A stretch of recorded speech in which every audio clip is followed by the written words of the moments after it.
Switch with Me by MiriamMT, a Marauders fanfic. Having twins is viewed as an extraordinary accomplishment in the wizarding community. They were believed to be stronger, better, and naturally inclined to work together and to achieve great feats.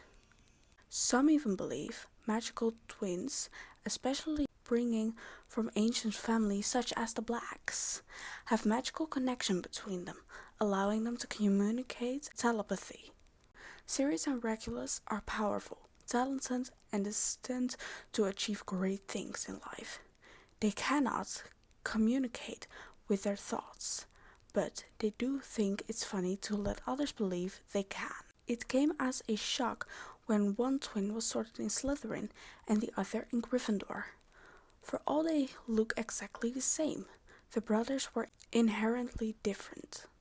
Sirius Black is loud and obnoxious, always making a spectacle of himself and enjoying the attention he gets. He was no qualms about jumping on the table on the Great Hall and starting to sing something non-sensual and insulting about his family or other students. Regulus Black is as dramatic as his brother, but in a different front.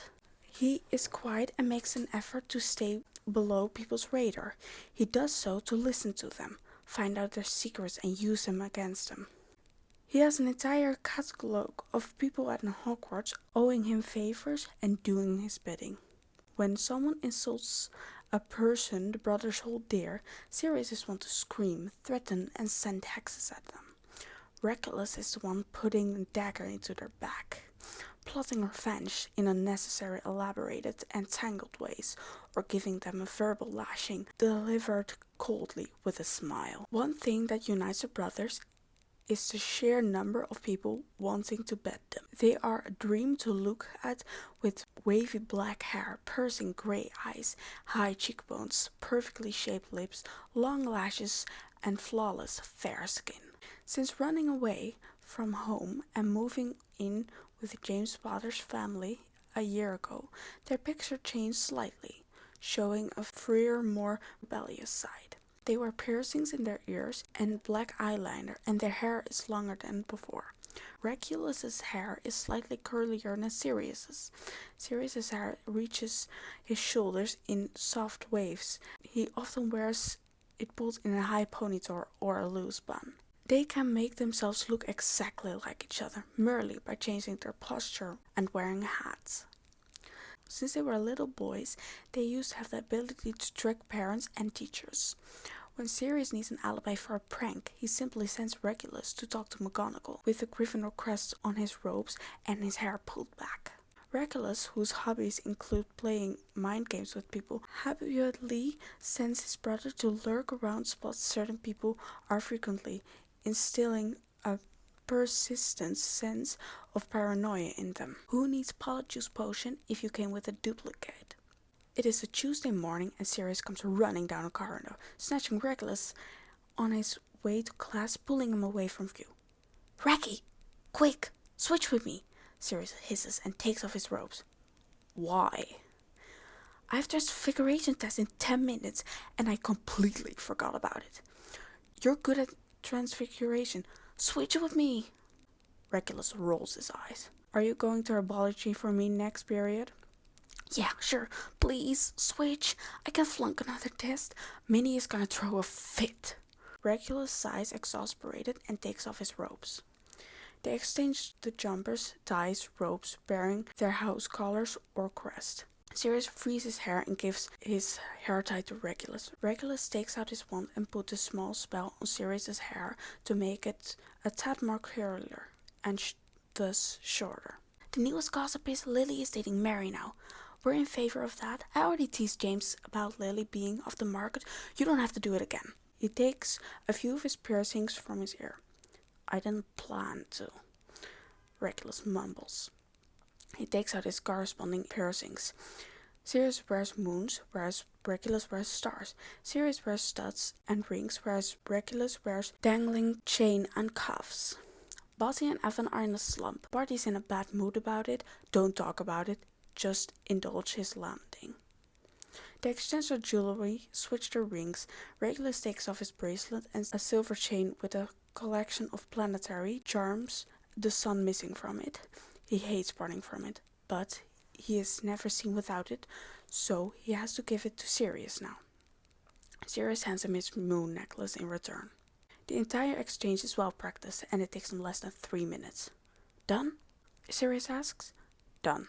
After apology, wait for me in the greenhouse, and don't punch anyone this time.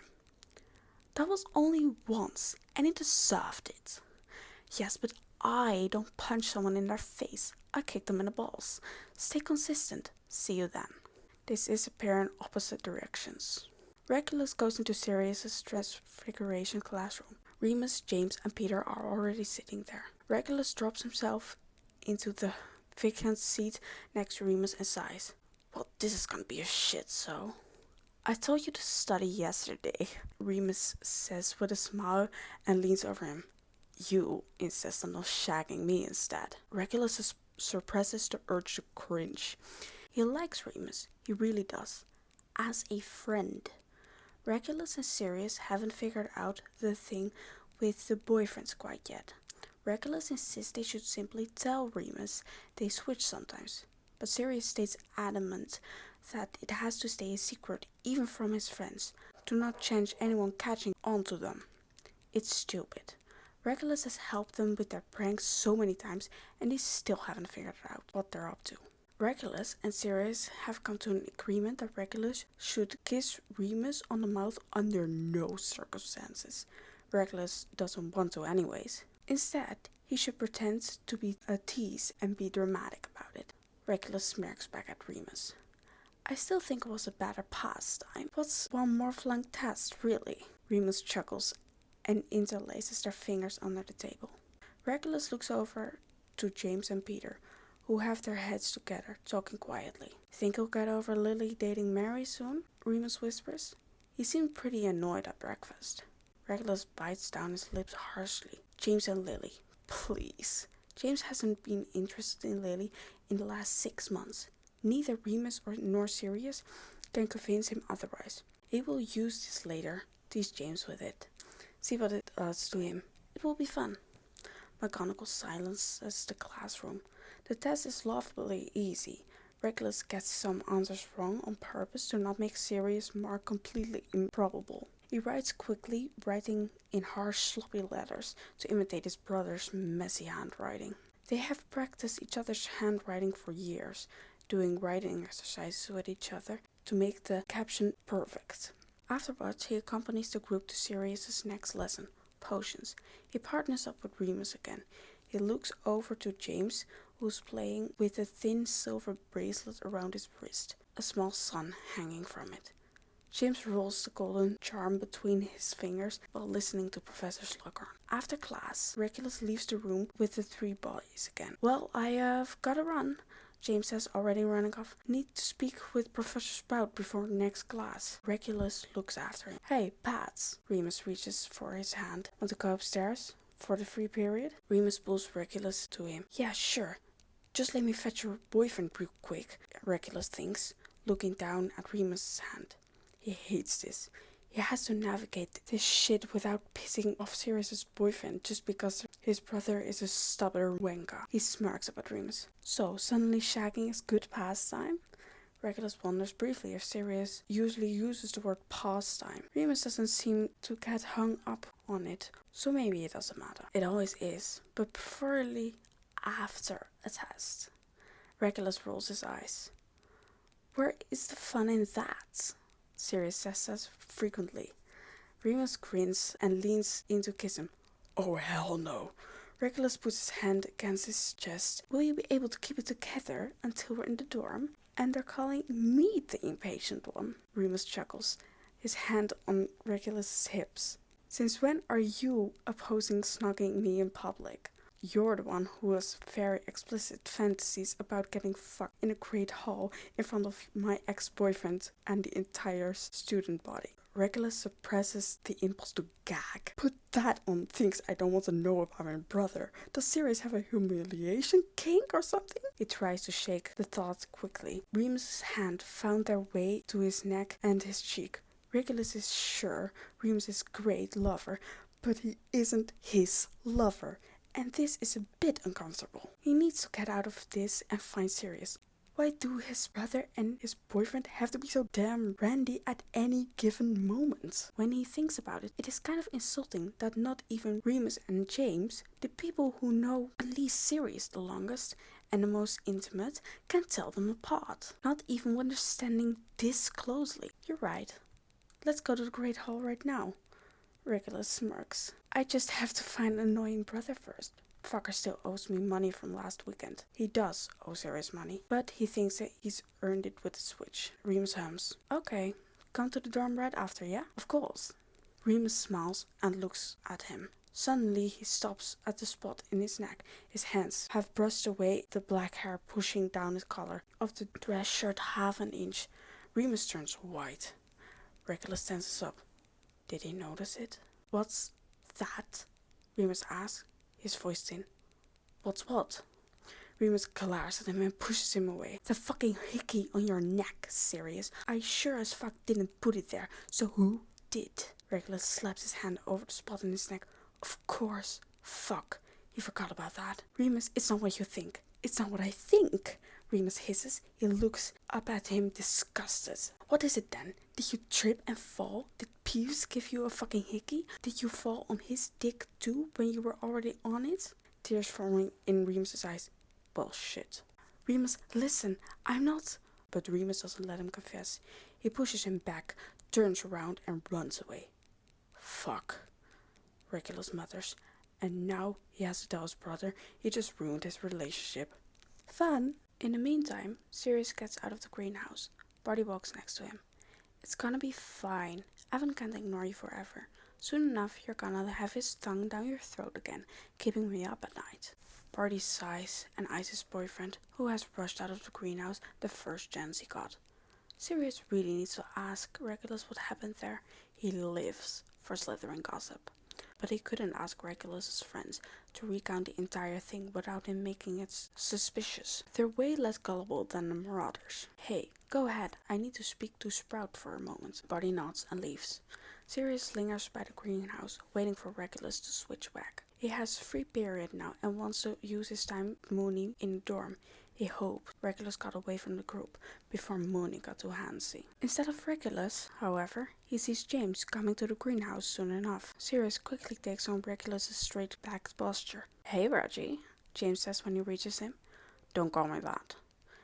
It is Regulus' standard phrase for the nickname. James merely chuckles. Then, like a madman, James puts his arms around him with a large grin on his face. Sirius freezes. What the fuck is going on? He blinks repeatedly up at James. I knew I'd find you here. I didn't see you all day yesterday. I thought I could get at least 10 minutes with you. It's the only time in the entire week I can shake Sirius. Your brother is fucking annoying sometimes. Oh, am I? Sirius wants to yell in his face. Then he rethinks it. James's arms are around him. He talks to him softly. He's smiling brightly. He is leaning in. Instinctively, Sirius pushes James back. Why exactly is his best friend trying to kiss his brother? What on... Sirius stares at him. How fucking dare he? He's a little brother. No. Sirius snaps and pushes him away again. Definitely not. James blinks back at him, confused, then hurt. Reggie, what? Oh, that little snake seducing his best friend. He's gonna have a word with him. He ignores James and rushes back to the castle. He almost runs into Regulus when he enters the hall. Sirius hisses and grabs his arm. He pulls him into the next corridor. Sirius, no. Sirius cuts him off. I need a fucking word with you. Something really funny just happened. I was waiting for you and then James came up and tried to fucking snog me. Snog you! Care to explain yourself? Regulus considers his offer. No, I think everything is clear on that end. You have a way bigger problem. You can't just change the topic. Reggie, what? Look. Regulus pushes his hair away and shows Sirius a hickey on his neck. Yeah, your best friend liked to play vampire with me very bad. But your boyfriend thought I was you and saw this. Sirius feels like he might puke. Remus thought, oh no. No, he whispers. No, shit. Yeah, I've told you we should at least tell your boyfriend whenever we switch. Shut up. You can tell me how right you were later.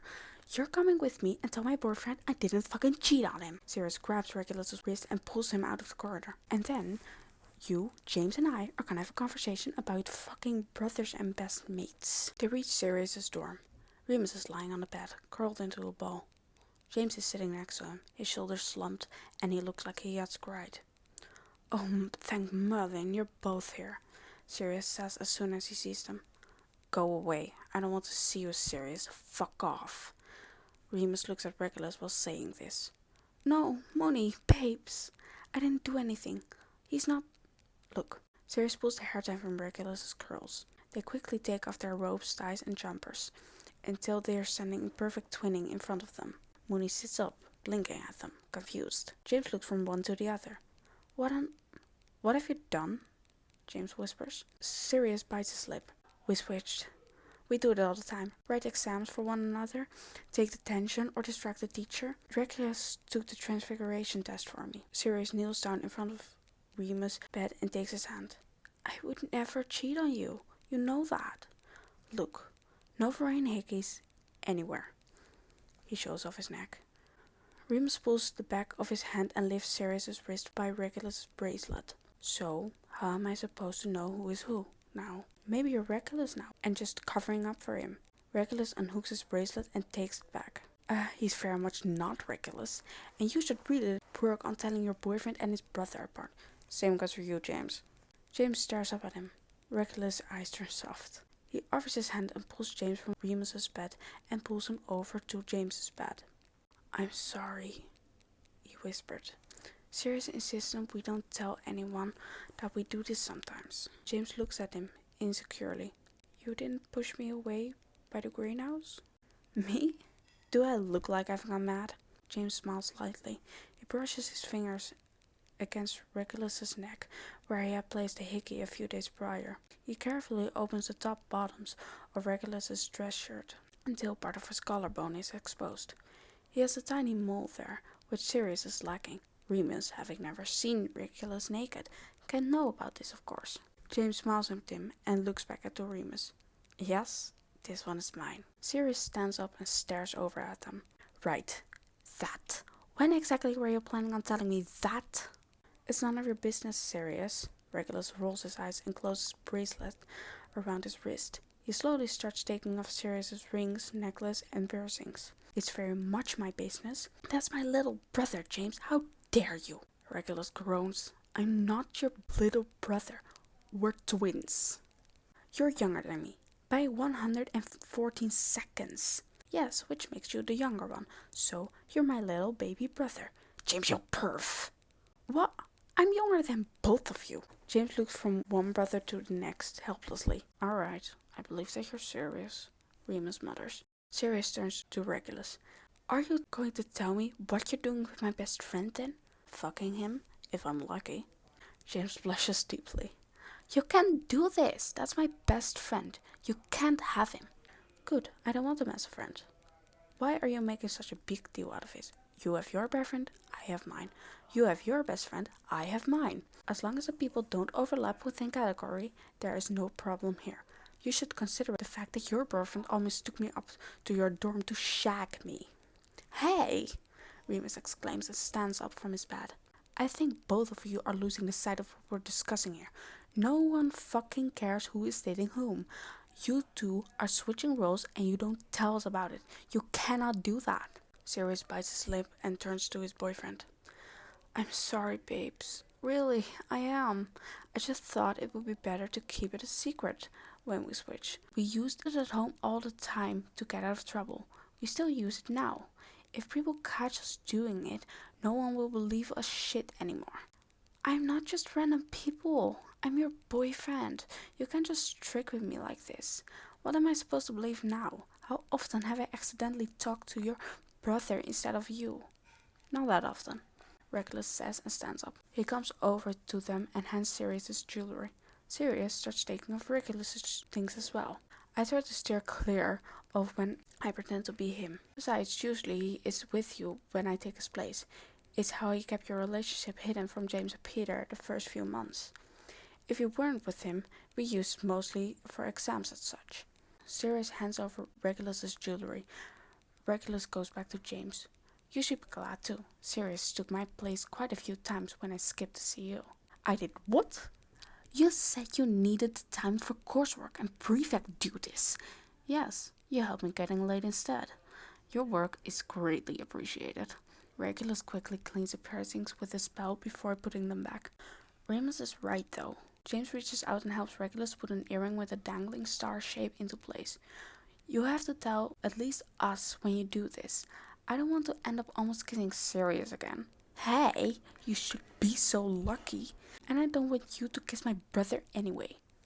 You can't stop us, Regulus says simply, putting his arm around James. I, at least, promise I will always tell you. It was Sirius who insisted on keeping it a secret, even from you two and Peter. Oh, we can't tell Peter. Where's the fun in that?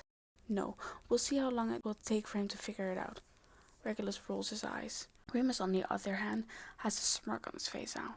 He pulls Sirius's back against him and kisses his cheek. You know what would be fun? I bet we could make Peter believe you're cheating on me with James. See how long it takes him to confront one of us about it. Sirius turns in his arms. See, I knew you appreciate the chaos Regulus and I can bring to this castle. I'm sorry I didn't tell you. We will tell you from now on. I promise. Remus smiles and kisses his lips. Regulus rolls his eyes even harder, making James chuckle. Regulus gets up from the bed, all pieces of jewelry in place. Well, I missed the start of my next lesson already anyway. James, do you want to come back to my dorm? If I have to keep watching them over there, I might puke. James gets up eagerly and pulls Regulus to the door. Regulus stops him before leaving. One more thing, James. Be so kind and tell them how hung up you are on Lily Evans. James smiles. Lily can date whoever she wants. I couldn't care less. I'm quite happy with this one. James kisses Regulus lightly and leaves the dorm with him. It takes Peter 2 months and half a breakdown to confess to Remus he's seeing Sirius knocking James everywhere all the time.